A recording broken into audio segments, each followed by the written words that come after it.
Hi, everyone. Welcome back to a new mini episode of The Practiced Life. Oh my goodness, the reaction to our episode last time about the deadly scroll, the opium den, addiction, epidemic. You see it everywhere. I'm just telling you, I know you cannot turn your head without seeing a woman in the middle to later years of her life with her head down on her iPhone, scrolling through everything, in every line, in the grocery store, everywhere. You cannot go anywhere without seeing it. And if you are a person who regulates and has standards and requirements about how a phone is used in your life, good for you. Let you be our excellent teachers and guides. But I have been deluged with people who feel shame, feel sadness, feel confused, feel helpless when it comes to stopping the mindless, unconscious scroll on their phones. And here's what I say to that. It's all right. It's going to be okay. No judgment. You will only find compassion from me. You will only find compassion from me because I'm working on this too. I have gone down that rabbit hole so many times I cannot even tell you. And I am also, my addiction is when I see somebody else scrolling, I get instant nervous system FOMO, and then I have to jump on my phone and scroll. So, it's like a yawn. I see somebody yawning, I'm yawning. Well, that's what the scroll influenza, how that works on my system. But there's a bigger question, and I've been talking about this a lot in my private membership group, the support system, which you may join anytime. But here's what's happening. The real question is, why is space uncomfortable? Why is space so uncomfortable? And I've given that a lot of thought for my own self because I know I spent decades of my life overscheduled, minute by minute by minute, cramming in a personal life in the midst of, work devotion. And I think that unconscious practice of just 24/7 busyness really left me with a dysregulated nervous system that found space uncomfortable. Space, because when all of a sudden there's space, the undealt with, the unprocessed anxieties, griefs,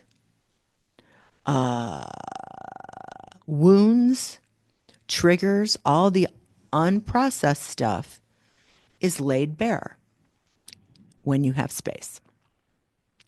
And for many of us, how we pushed that down was through busyness, overscheduling,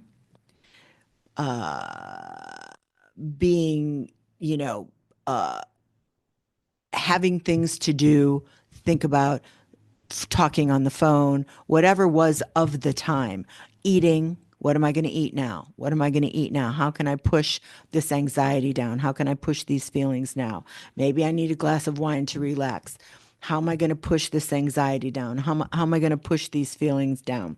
Maybe you overshopped, just buying. Let me go online and buy something. Let me have packages coming. Let me buy something.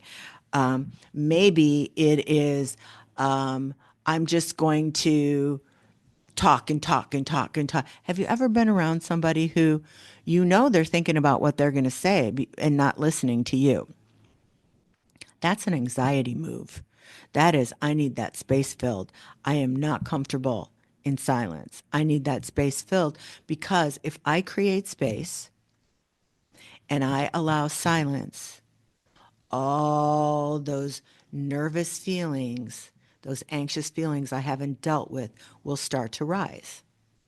So, on this, we're walking the path of transformation here together, my friends. So, this is a huge opportunity.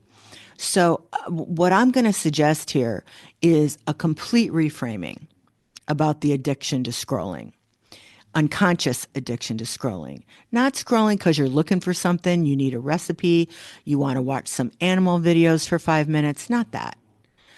I'm talking about the rabbit hole where you cannot you cannot watch a television program without scrolling at the same time. You cannot sit on a Zoom call without secretly scrolling down in your hands. That's the epidemic. That's the disease where there is a lure, like a 10,000 dopamine hits waiting for you, and you cannot stay away from your phone. That's what I'm really talking about.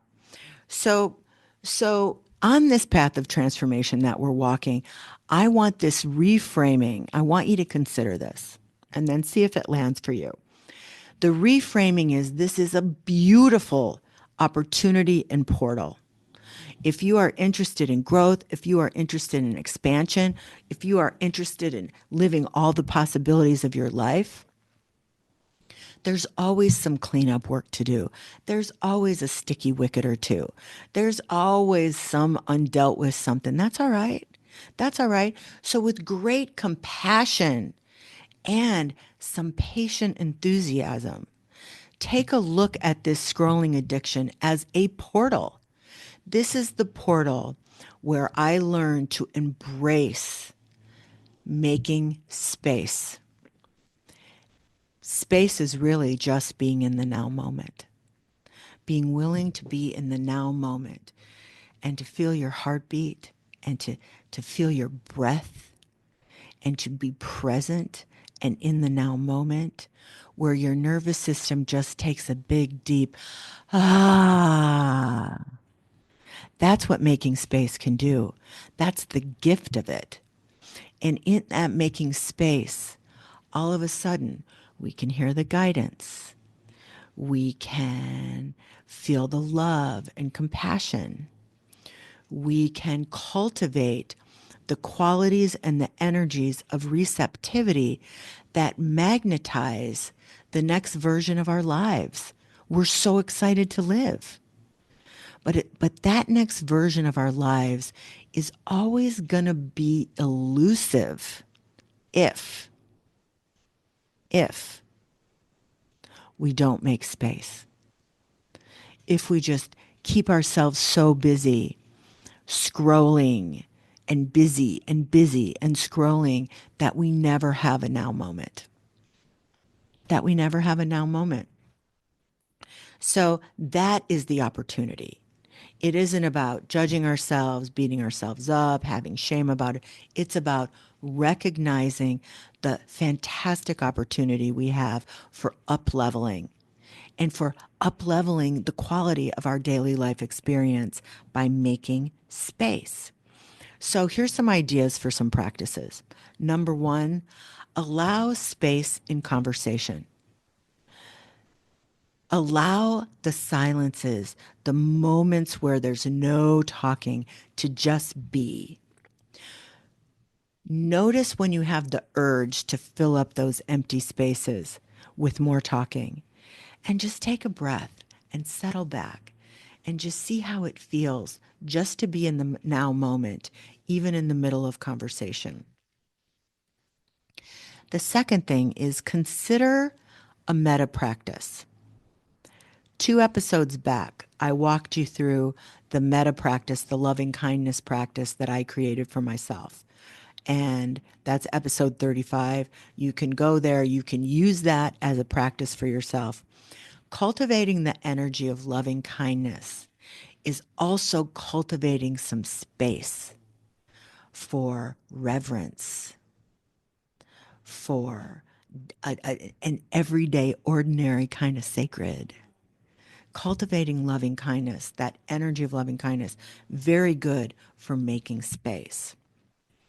And On the next episode this week, I'm going to teach you a beginner breathwork practice that I use in my work. And in less than 3 minutes, you can regulate your nervous system. You just come back, woo, right to calm and still.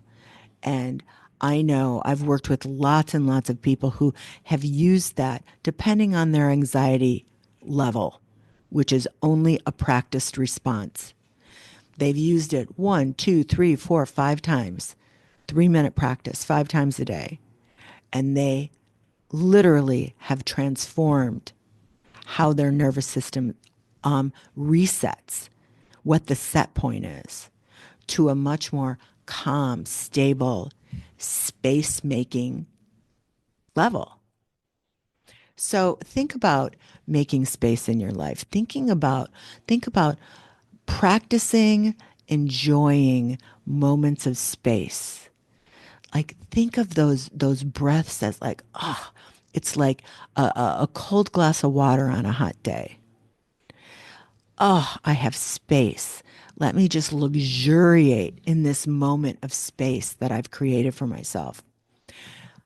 Another practice, when you look at your schedule, practice putting space in your schedule. Practice putting space to allow for the divine unfolding, for the synchronicities, for things that may come up, for just being in the now moment. Think about making space as a priority when it comes to scheduling your life. Think about making space as the number one priority. When am I meditating? When am I going to make space? Where am I going to have that space in my day to just sit with a hand on my heart, taking 5 deep breaths? When am I making space for that? I promise you this from somebody, my middle name was Sherry, she's so busy, Salada. My middle name was She's So Busy. And I wore that as a badge of honor. But the truth is, it was a tactic I used not to face and hold and heal my anxiety about achievement, about being good enough, about thriving, about being successful. And now, the more space I put into my life, the more success I magnetize to myself. Isn't that something? The more space I put into my life, the more joy I feel, the more abundance I magnetize to myself, the more synchronicities and magic and opportunities I magnetize to myself. There is something in our modern culture that tells us stillness is weak sauce. Stillness, nothing happens, nothing's happening, nothing's happening. What could be happening? Nothing's happening. Back to the most ancient of wisdoms, the the Christ, the Buddha, the Muhammad, all the greats, the Magdalene, all the greats, all the greats, and the ones whose names I do not know, all said that in space, space is everything. The now moment is everything. It really is dynamic stillness when you enter the quantum field where all possibilities exist, where all creativity exists, where all solutions exist. So you just got to try it for yourself. Make space. Give yourself a little 30-day challenge. Make some space and see what happens. Thank you. Thank you for joining me today. Thank you for joining me for the Practice Life. I love when one of these episodes gets a big reaction because then we get to come back and talk about it and figure out and unpack it and figure out what are the practices we could bring into our lives that will be the medicine for that whatever we've uncovered. The Practice Life is a life of consciously practicing micro practices, creating space, cultivating loving kindness, opening our hearts, filling that love cup. It really is a game changer, especially after decades and decades of practicing unconsciously.